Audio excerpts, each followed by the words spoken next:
Meskipun tak ku mengerti apa yang ku alami,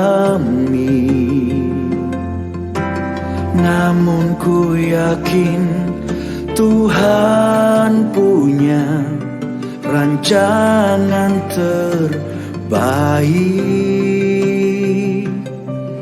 Pertolonganku datang darimu, Yesus yang ku percaya, yang tak mungkin bagiku semua mungkin bagimu. Hanya Engkaulah jawaban hidupku.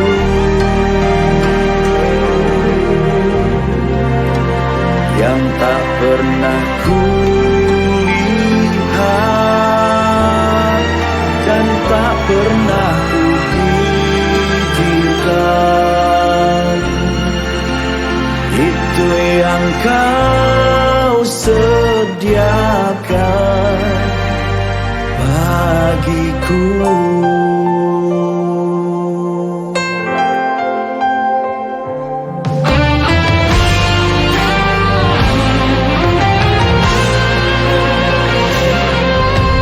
Meskipun tak ku mengerti apa yang ku alami, namun ku yakin Tuhan punya rancangan terbaik. Pertolonganku datang darimu, Yesus yang ku percaya, yang tak mungkin bagiku semua mungkin bagimu. Hanya Engkaulah jawaban hidupku.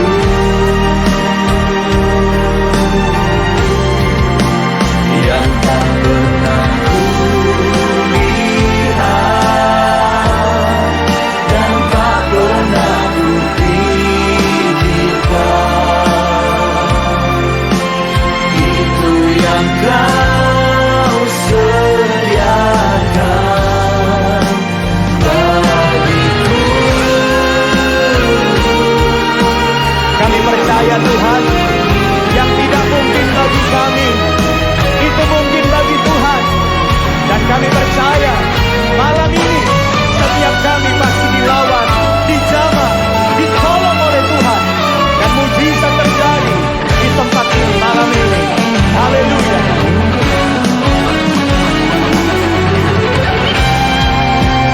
Yang tak mungkin bagiku semua mungkin bagimu. Hanya Engkaulah jawaban hidupku.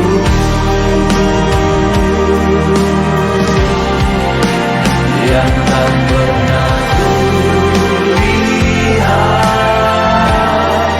dan tak pernah ku pikirkan, itu yang Kau sediakan bagiku. Itu yang Kau sediakan, itu yang Kau sediakan bagiku.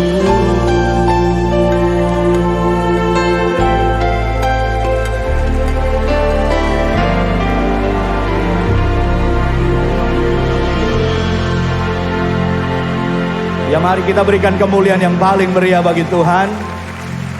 Haleluya.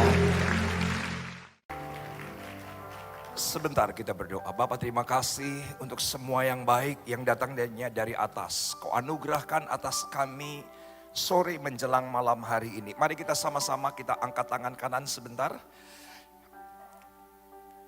Karena yang datang dari bawah mengerikan. Karena yang datang dari bawah sementara. Karena yang datang dari bawah sia-sia. Karena yang datang dari bawah tergoncangkan. Maka kami mengangkat tangan kami ke atas untuk menerima kuasa. Untuk menerima impartasi. Untuk menerima kekuatan daripada Engkau sendiri yang adalah firman. Dan sekarang kami lebih daripada siap. Sama-sama yang siap. Kita katakan amin. Tepuk tangan bagi Allah kita. Wow. Senang sekali sepanjang hari ada di ruangan ini. Satu kehormatan dari Tuhan. Satu kehormatan dari semua keluarga besar Grow Center. Saya bisa ada bersama dengan Anda. Puji nama Tuhan. Yuk langsung kita buka buku catatan kita. Karena multimedia akan menolong untuk menuntun kita di dalam firman. Saya berikan judul tema khotbah untuk kebaktian sore hari ini yaitu kesempurnaan hati. Saya berikan judul tema khotbahnya adalah perfect heart. Dan kita akan belajar dari seseorang yang jauh dari sempurna. Bahkan kontroversial. Tapi ketokohannya pada ujungnya diterima oleh 4 agama besar dunia.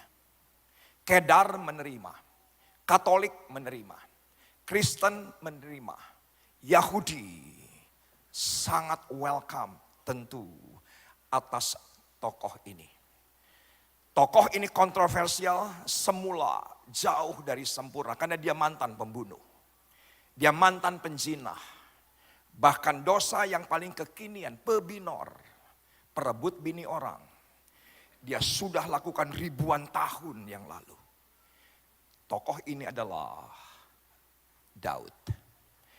Yuk langsung kita buka Kisah 13 ayat yang ke-22. Paulus bersaksi di hadapan jemaat Antioquia. Kesaksiannya adalah bahwa Tuhan telah menemukan Daud bin Isai. Mantan pembunuh, mantan penjinah. Anak-anaknya berebut kekuasaan, menskenariokan pembunuhan. Bahkan saya mendapatkan impresi di akhir daripada kehidupan Daud. Lonely, kesepian. Tetapi Daud dikatakan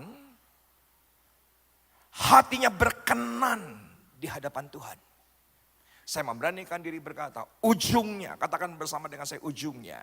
Yang Tuhan lihat bukan yang kelihatan, yang Tuhan lihat yang tidak kelihatan. Yaitu adalah hati.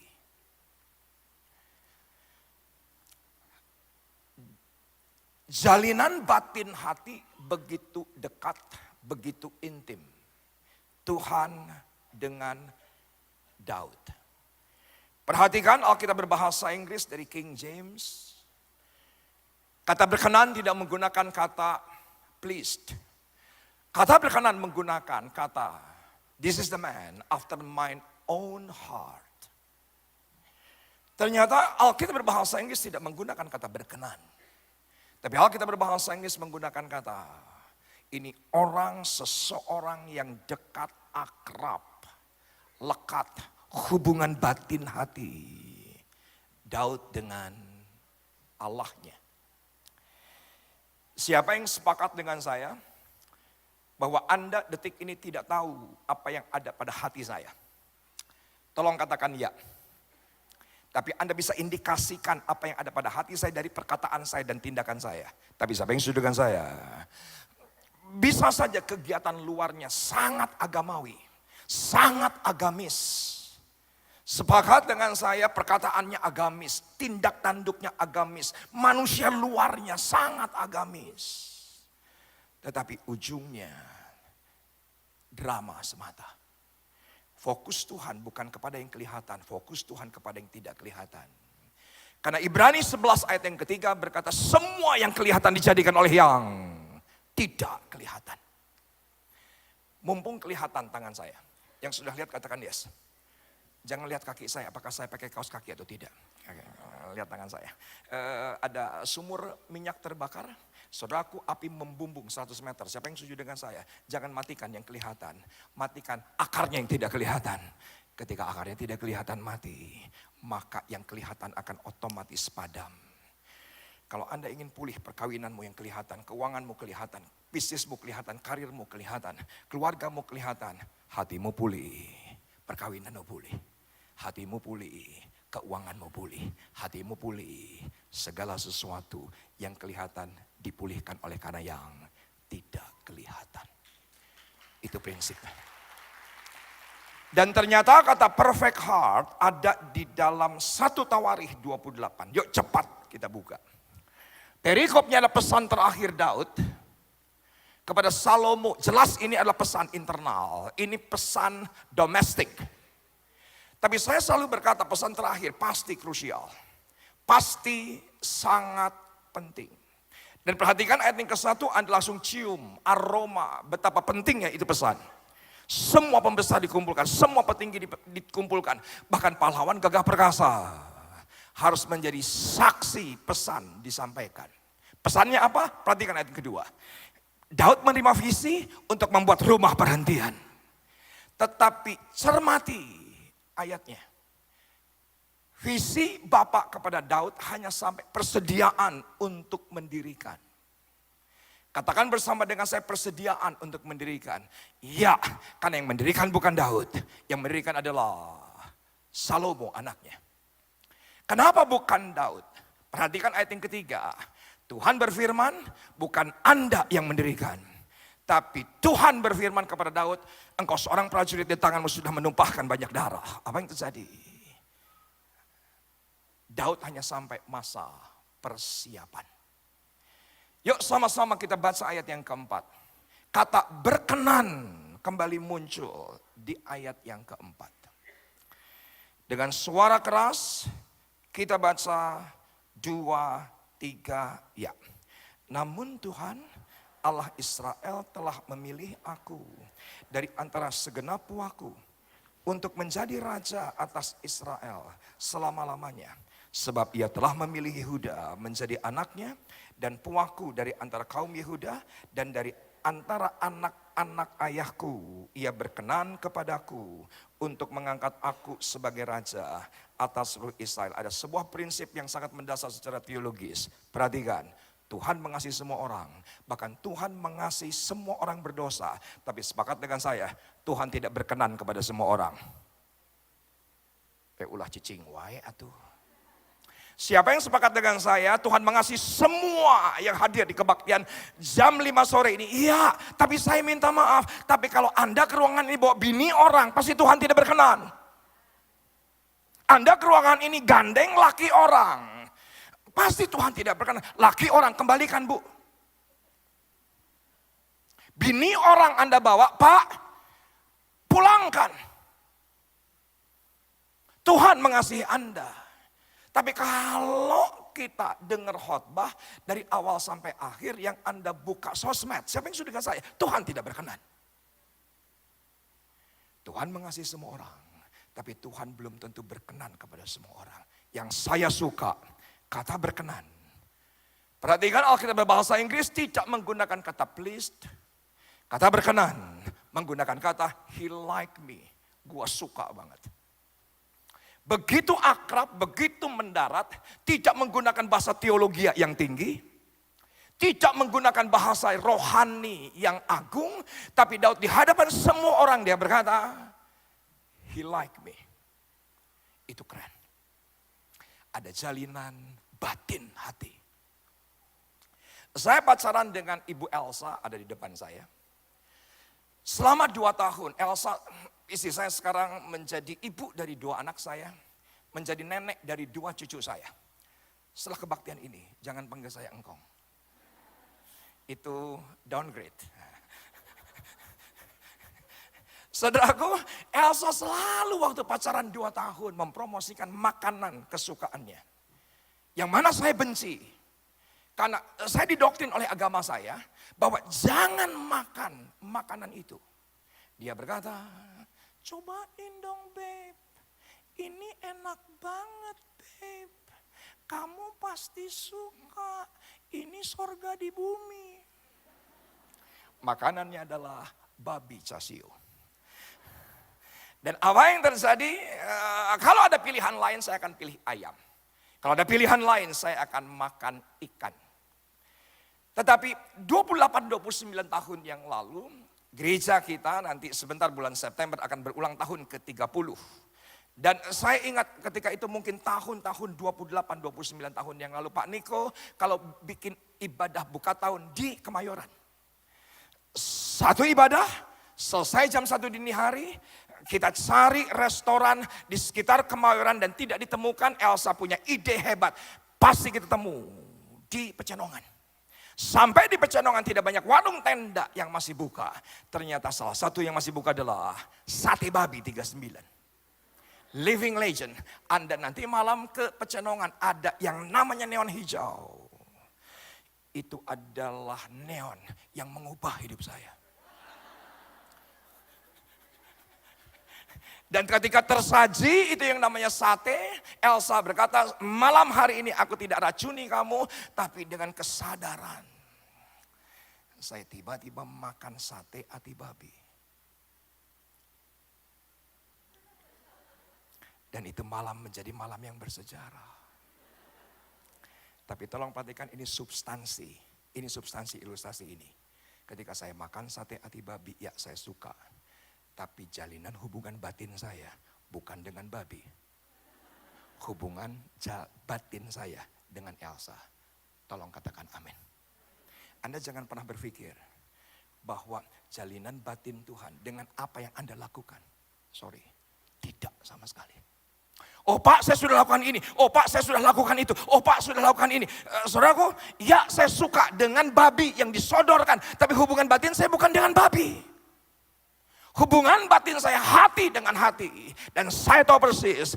Paulus berkata, this is the man after my own heart. Karena Tuhan dapati jalinan batin hati. Dan ketika Daud bukan alay dan lebay. Berkata di hadapan semua orang. He like me. Pasti sikap hatinya. Itu yang disukai Tuhan. Perhatikan ayat yang kelima. Dari banyak antara anak-anak Daud. Daud berkata, Tuhan memilih Salomo. Perhatikan ayat yang ke-6. Karena Tuhan sendiri yang berfirman dan memilih anakku Salomo. Ayat yang ke-7, Daud berkata bahwa firman akan mengokohkan kerajaan daripada Salomo. Ayat yang ke-8, perhatikan dengan cermat. Karena ini perintah Tuhan kepada semua orang. Daud berkata, ikuti ini firman. Dan ternyata di ayat yang ke-9, kita akan temukan perfect heart. Hati yang sempurna. Yuk sama-sama kita baca. 2, 3, ya. Dan engkau anakku Salomo, kenallah Allahnya ayahmu.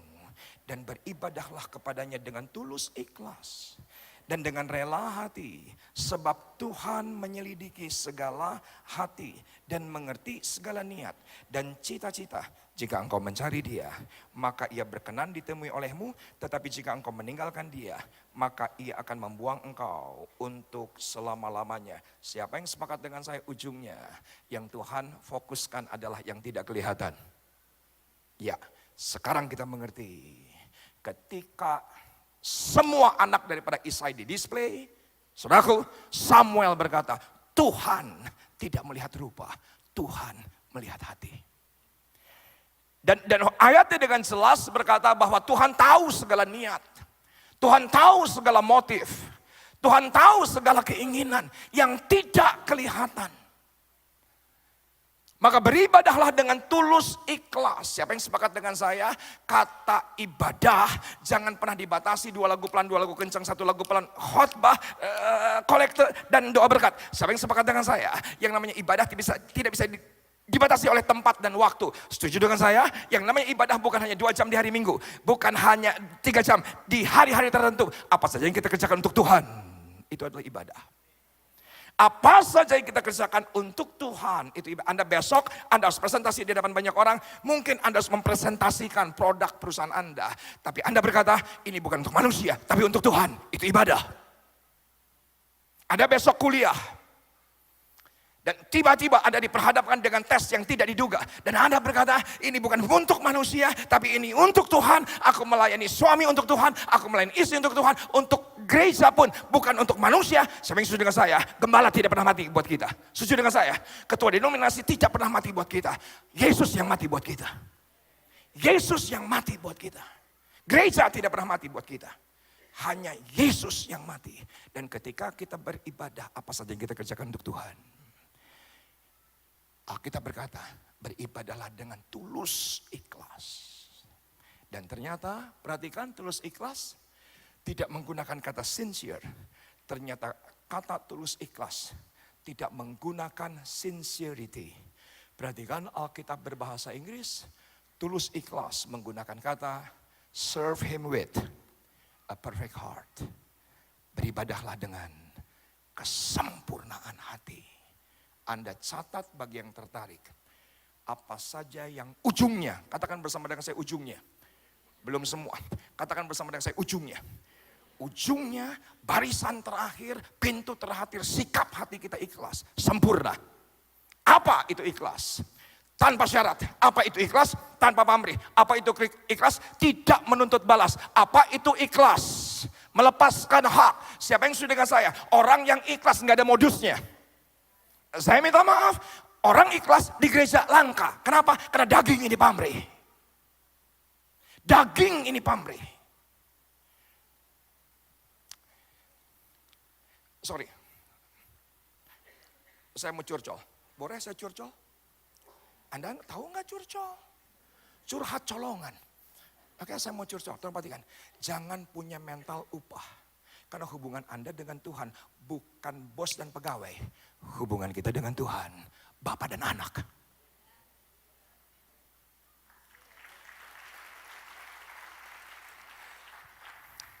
Tanggal 17 Agustus 2018. Ada seorang anak usia 13 tahun sedang berbaris upacara bendera. Kesakitan perutnya dan dia berkata kepada ibunya, "Bu, saya sakit." Ibunya berkata, "Kamu diamlah sebentar di posko kesehatan, tidur." Dan ketika dia tidur, dia mendengar dari kejauhan, bendera merah putih sudah siap. Dan tiba-tiba ada seseorang berkata, tidak bisa dinaikkan karena talinya nyangkut. Dan apa yang terjadi? Saudaraku, terdengar suara, siapa yang bisa memperbaiki tali? Tidak ada yang bilang begini, yang bisa memperbaiki tali dikasih uang. Cicing wae teh. Siapa yang sudah dengan saya? Dia melakukan bukan karena iming-iming. Sorry, kalau yang namanya perlombaan panjat pinang, setuju nggak dengan saya iming-iming? Saya minta maaf, kebanyakan orang di gereja begitu. Kenapa? Oh ya, kita berdoa, kita memuji Tuhan, kita menyembah, kita melakukan apa saja. Kenapa? Karena iming-iming, di atas ada hadiah. Sama sekali tidak ada hadiah. Tapi dia buka sepatunya. Dan apa yang terjadi? Sepakat nggak dengan saya? Diameter daripada itu ini tiang bendera tidak lebih besar dibandingkan tiang yang saya pegang. Tidak, Pak. Tapi ketika dia naik 23 meter. Semua orang ketika itu yang namanya goyang. Turun. Ada kekuatan dari dalam. Anak usia 13 tahun. Gigit itu tali dan turun. Besoknya Hotman Paris bilang begini, cari tahu nomor rekening bapak dan ibunya, saya akan transfer 25 juta untuk dia jajan permen. Saudaraku, tanggal 19 by hand. Dia terima bukan 25 juta, 50 juta. Saudaraku, di Kopi Joni, Hotman Paris bilang gini, kau pulang ke Tambua, kau beli toko permen. Begitu, saudaraku. Sorry, hubungan kita Bapa dan anak ketika apa saja yang kita lakukan ikhlas, yang kita terima, apa yang tidak pernah kita lihat, apa yang tidak pernah kita dengar, yang tidak pernah timbul dalam hati kita, Tuhan sediakan. Sepakat dengan saya, 17 pagi, tidak terbayang oleh Yohanes. Katakan bersama dengan saya, Yohanes. Yesus dipermuliakan, hatinya ikhlas. Karena kekristenan adalah keikhlasan. Setuju dengan saya? Oh ya, dia tidak mengkesetaraan dengan Allah seperti perhatian, tapi menjadi sama seperti manusia. Itu keikhlasan. Dia lahir di Pamulang, ikhlas. Di Pamulang lagi. Dia lahir di Palungan, ikhlas. Saudaraku, kenapa? Di Pamulang, karena Pamulang rumah saya. Dia tidak punya tempat untuk meletakkan kepalanya, ikhlas. Dia disalahartikan ikhlas. Dia disalibkan ikhlas. Dia mati bagi Anda dan saya ikhlas. Isi saya punya masalah dengan rahimnya. Kelahiran anak kedua, Esra meninggal dunia. Tapi ketika kelahiran anak kedua, rahim Elsa robek. Diobras di luar, dimasukkan lagi. Kelahiran anak ketiga, bocor. Direparasi di luar. Lahir Kesia, sekarang usia 20 tahun. Ketika kelahiran anak keempat, Shalom, meninggal dunia. Ternyata rahim sudah dalam keadaan koyak. Tidak bisa lagi direparasi. Dokter mengambil keputusan, angkat rahimnya. Usia 37 tahun. Elsa menopause dini. Tidak lagi menstruasi. Ternyata efeknya cukup panjang. Sekian tahun kemudian, saudaraku, Elsa punya masalah dengan kolesterol. Dan tidak terkendali. Di satu siang setelah saya berkhotbah di GBI Baranang Siang Bandung. Ada seorang kerabat memberikan solusi. Ada kemungkinan walaupun masalah kolesterol, ini akibat dari rahim. Kemungkinannya adalah masalah hormon. Dan seseorang memberikan solusi, besok di Pasteur ada klinik dokter ahli hormon. Bisa nggak Kang Elsa diantar? Oke. Dan puji nama Tuhan. Elsa dinyatakan sembuh, hormonnya seimbang, dan saya umumkan secara resmi. Kamu bisa berdiri, Mam? Saya umumkan secara resmi. Dengan segala kerendahan hati. Lihat ke jemaat, Mam.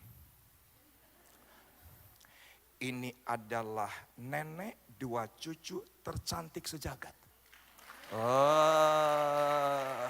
Kenapa?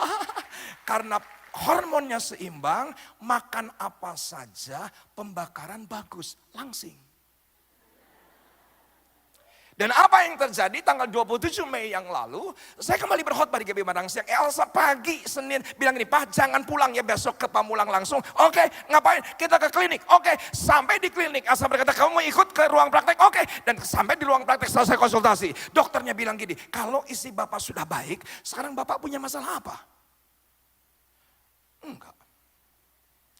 Karena saya enggak menopause. Kan gitu, saudara.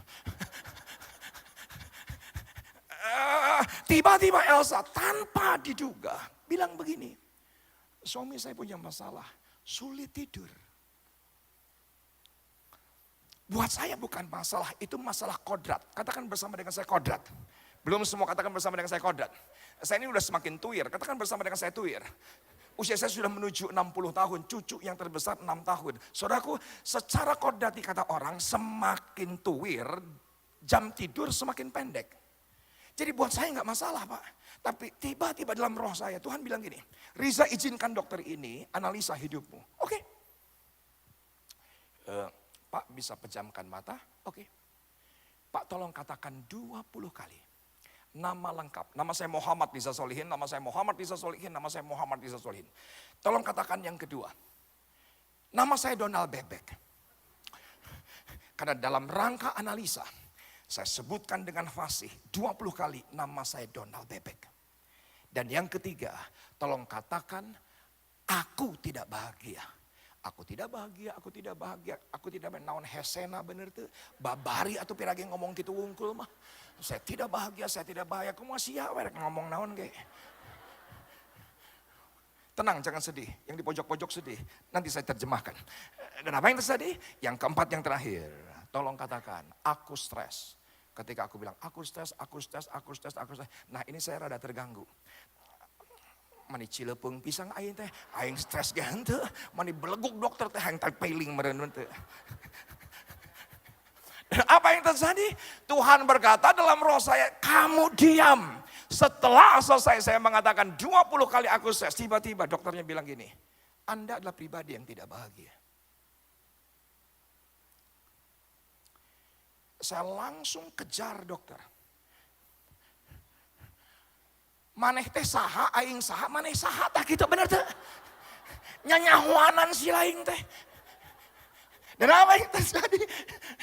Saya berkata, saya punya hak untuk bahagia. Kenapa dokter berkata demikian? Pak, ketika Bapak mengatakan nama 20 kali, Bapak mengatakan dengan tenang. Ketika Bapak mengatakan nama Donald Bebek, dari degupan jantung terlihat lebih keras. Ketika Bapak mengatakan aku tidak bahagia, Bapak berulang kali menghela nafas. Analisa saya, Bapak adalah pribadi yang tidak bahagia. Bahkan ketika Bapak mengatakan aku stres, degupan jantung Bapak lebih keras. Tiba-tiba dokternya bilang gini, bukankah Bapak pendeta? Bapak adalah pribadi yang tidak bahagia. Karena bertahun-tahun Pak, Bapak punya beban. Ketemu dengan banyak orang. Bukan beban Bapak yang terlepas, tapi Bapak harus menampung beban orang lain. Di bawah alam sadar, Bapak tidak bahagia. Siapa yang sepakat dengan saya? Dan pasti Anda sepakat dengan saya. Bahwa Anda tidak tahu beban saya sedetik ini. Dan Anda tahu juga gak peduli, betul gak? Yang penting khotbah bagus, diurapi, kristologinya benar, hermetikanya benar. Siapa yang setuju dengan saya? Yang penting Anda tersaji sesuatu dan saya harus terlihat lebih kuat, lebih hebat, tidak boleh lebih lemah. Dan ternyata bertahun-tahun itu terjadi di bawah alam sadar. Di bawah alam sadar. Demand more and more. Temenang kitu, temenang kia, kudu kitu, kudu kia. Katakan bersama dengan saya, kudu kitu, kudu kia. Temenang kitu, temenang kia. Saudaraku, itu ternyata beban dalam hidup saya. Dan saya berkata, Dok, saya punya hak untuk bahagia. Bagaimana agar saya bahagia? Dokternya berkata, ikhlas. Pasti bahagia.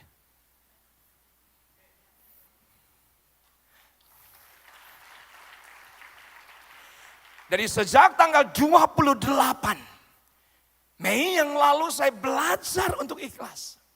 Saya melayani jemaat yang terus bully, ikhlas. Saya melayani jemaat yang terus menyalahartikan, ikhlas. Karena saya punya hak untuk bahagia. Demikian juga dengan Anda. Anda punya hak untuk bahagia. Dan ini harus dilatih setiap hari, nggak bisa dipaksa. Adakah di antara Anda punya pengalaman? Anda ke lab untuk periksa urin. Suster memberikan Anda tabung. Dan suster berkata, cepat kencing. Dengan berbagai macam gaya, susah keluar. Siapa yang sudah dengan saya? Kalau ikhlas, keluar. Pinterlah sedikit. Saudaraku, ikhlas gak bisa dipaksa. Itu harus Anda latih setiap hari. Pasti bisa. Walaupun sulit.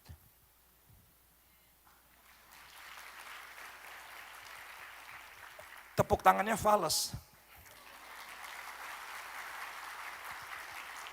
Saya tutup 1 Tawari 29.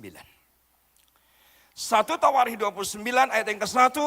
Tuhan berkata melalui Daud, Salomo masih muda dan tidak berpengalaman. Ayat yang kedua, ternyata donasi overflow, emas, perak, permata.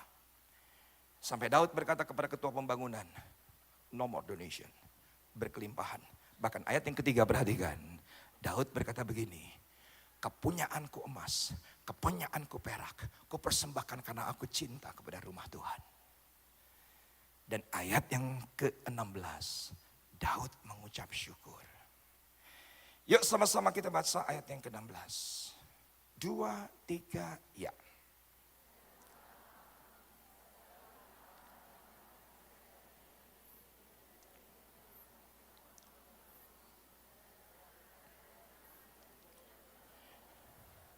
Sorry, ada beberapa Anda bacanya nggak ikhlas. Dan terdengar basa-basi. Sepakat nggak dengan saya? Kalau ikhlas, suara pasti keluar. Kalau ikhlas, potensi Tuhan dalam hidup Anda pasti maksimal. Karena yang Tuhan desain bukan minimal, yang Tuhan desain maksimal. Dan ketika Anda ikhlas, tolong catat, Gus Dur bilang begini, ilmu yang tidak terkalahkan dua. Yang pertama, hakul yakin. Yang kedua, ikhlas. Katanya begitu. Etos kerja terhebat, ikhlas.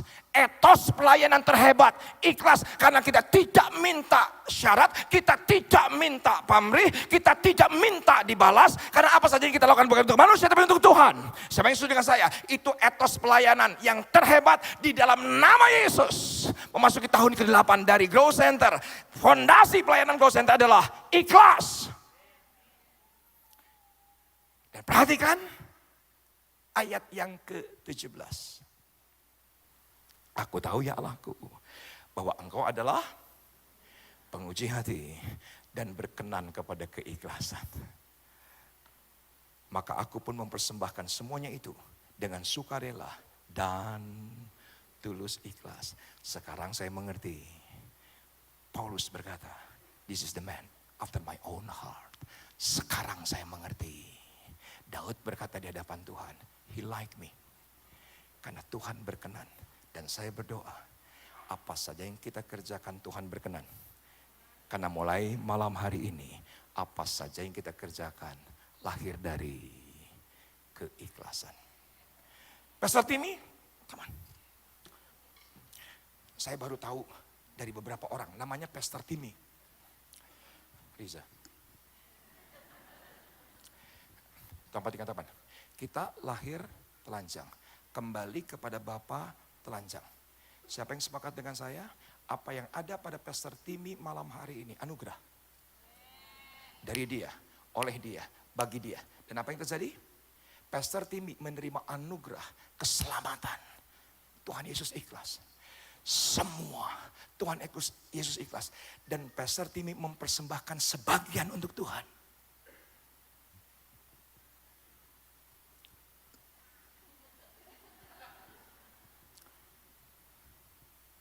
Tapi pamrih, siapa yang sepakat dengan saya? Itu bukan kurang sopan, tapi kurang ajar. Kenapa? Karena semua dari Tuhan. Hikmat dari Tuhan. Waktu dari Tuhan. Kekuatan dari Tuhan. Uang dari Tuhan. Perkawinan dari Tuhan. Semua dari Tuhan. Lo cicing ya tuh. Dan ketika kita terima dari Tuhan, apa yang terjadi? Pastor Timmy memberikan sebagian kepada Tuhan. Dan Pastor Timmy berkata, aku tidak minta pamrih, aku tidak minta balasan, toh berasal dari Tuhan. Tuhan berkata, I like you.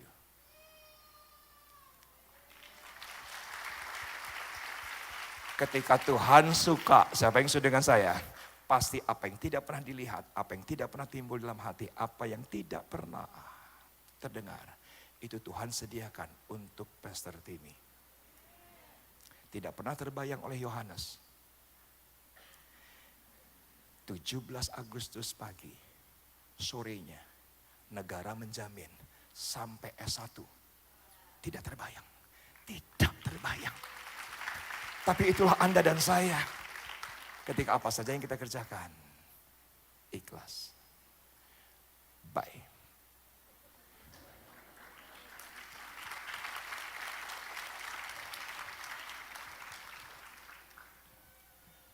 Berdirilah dengan ikhlas, sudah selesai khotbahnya.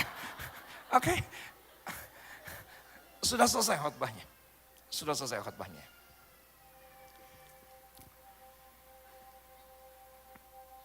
Taruh tangan kiri di dada. Pejamkan mata. Pejamkan mata.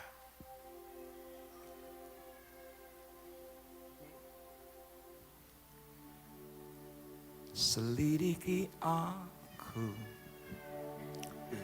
Lihat hatiku, apakah ku sungguh mengasihimu, Yesus, Kau yang Maha Tahu dan menilai hidupku, tak ada yang tersembunyi bagimu. Selidiki aku, lihat hatiku, apakah ku sungguh mengasihimu, Yesus, Kau yang Maha Tahu dan menilai hidupku. Tak ada yang tersembunyi bagi. Telah kulihat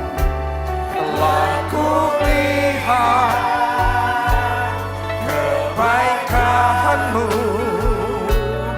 yang tak pernah habis.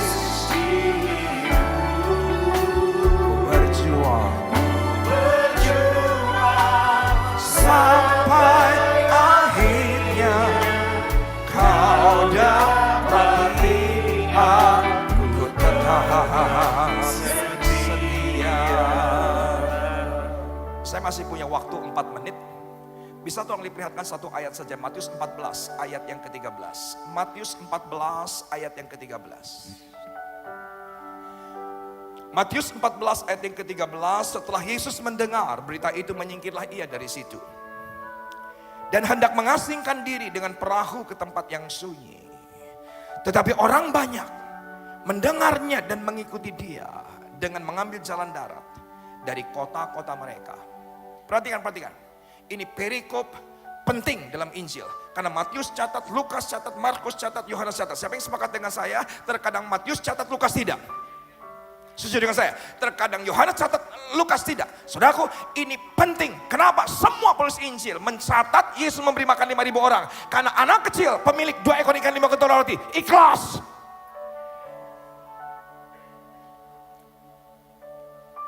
Behind the scene dari perikop hebat ini adalah ada satu anak kecil ikhlas.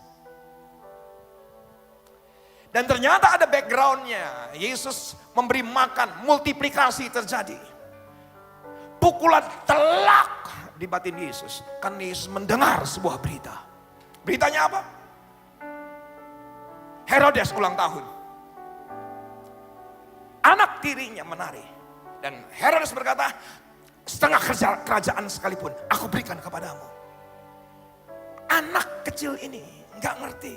Dia cuma tanya kepada ibunya Herodias. Herodias benci kepada Yohanes Pembaptis. Karena ketika Herodes menikahi Herodias, Yohanes berkata tidak layak dia menjadi istrimu. Posisi Yohanes ada di penjara. Sekali tebas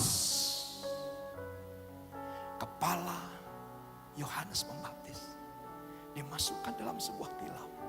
Siapa Yohanes Pembaptis? Sepupu daripada Yesus. Bukan orang jauh, sangat dekat. Yang mempersiapkan pelayanan Yesus, Yohanes Pembaptis. Ketika Maria mendatangi Elisabet dan berkata, salam, setuju dengan saya. Janin yang di dalam Elisabet melompat dan penuh dengan roh. Secara tubuh dekat, secara roh dekat, secara jiwa dekat. Dipenggal kepalanya. Perhatikan. Setelah Yesus mendengar berita itu, menyingkirlah ia dari situ. Dan hendak mengasingkan diri dengan perahu ke tempat yang sunyi. Sepakat dengan saya, Yesus adalah 100% manusia. Ya, dia punya perasaan dan batinnya.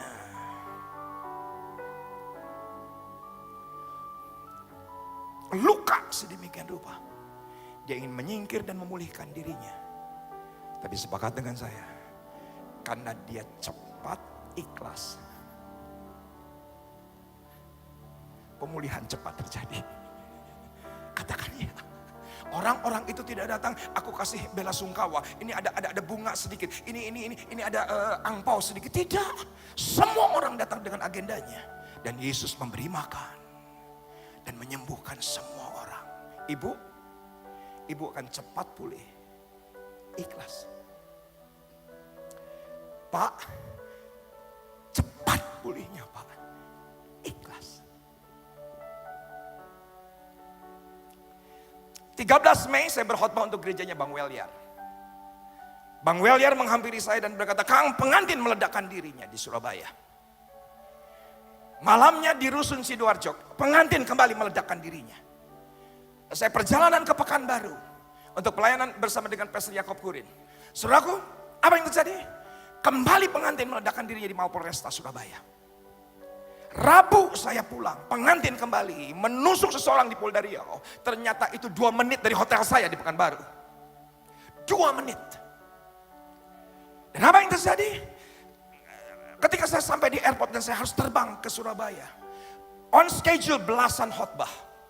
On schedule untuk sekian gereja, 7 malam berturut-turut. Saya tetap komit. Walaupun Risma membatalkan beberapa khotbah saya. No problem, demi keamanan.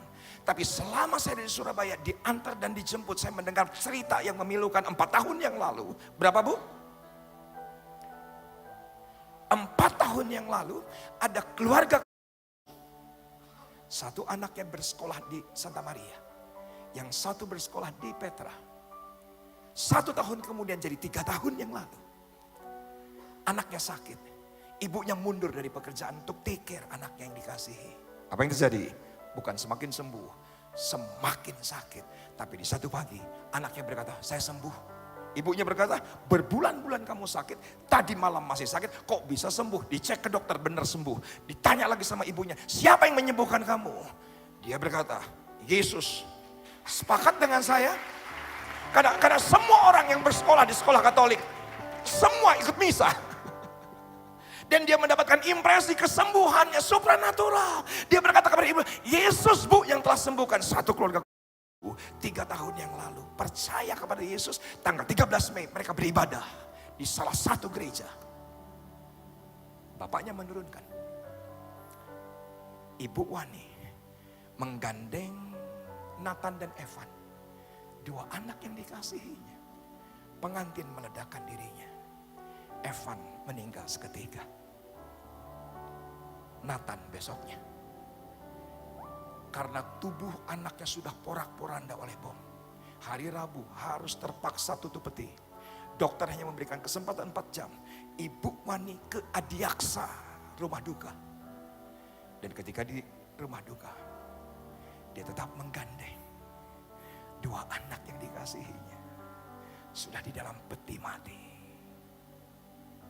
Sebelum peti ditutup, wartawan bertanya, apa reaksi ibu? Evan mati seketika. Nathan besoknya meninggal. Ibunya berkata, saya memaafkan. Saya memaafkan.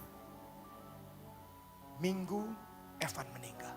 Senin Nathan meninggal. Rabu memaafkan.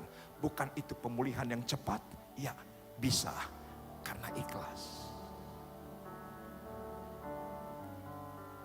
Saya akan tutup.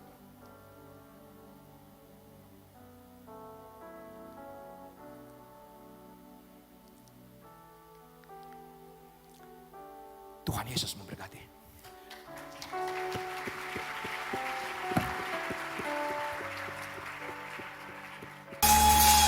Through you, I can do anything. Oh, I can do all things. 'Cause it's you who gives me strength. Oh, nothing is impossible. Through you, my eyes are open. Strongholds are broken. Oh, I am living.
Come on, keep singing it. I believe.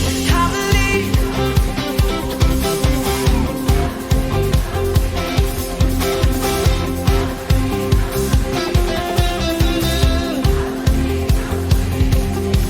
Come on, how many believe tonight that nothing is impossible for our God? Absolutely nothing is impossible for Him. So Lord, right now we ask you to come and do the impossible. What man thinks is impossible, would you come tonight and show them that with you, nothing is impossible? Who would like to see that tonight? Come on, these 3 words we're singing, I believe, I believe. It's actually 2 words. I believe in you, 4 words. It's a very simple sentence, but it's a declaration of our faith tonight that says, God, no matter what I'm going through, I believe in you. I believe you can do all things, that nothing is impossible for you. So can we declare this tonight? Can we declare it? Come on, let's sing it together. I believe, 'cause I believe, I believe. Oh yeah, I can feel it.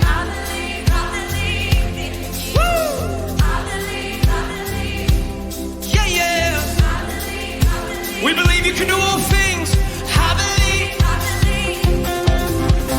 I believe. I believe in you. I believe. I believe. I believe. I believe. I believe in you. I believe. I believe. I believe. I believe. I believe. I believe. I believe. I believe. I believe in you.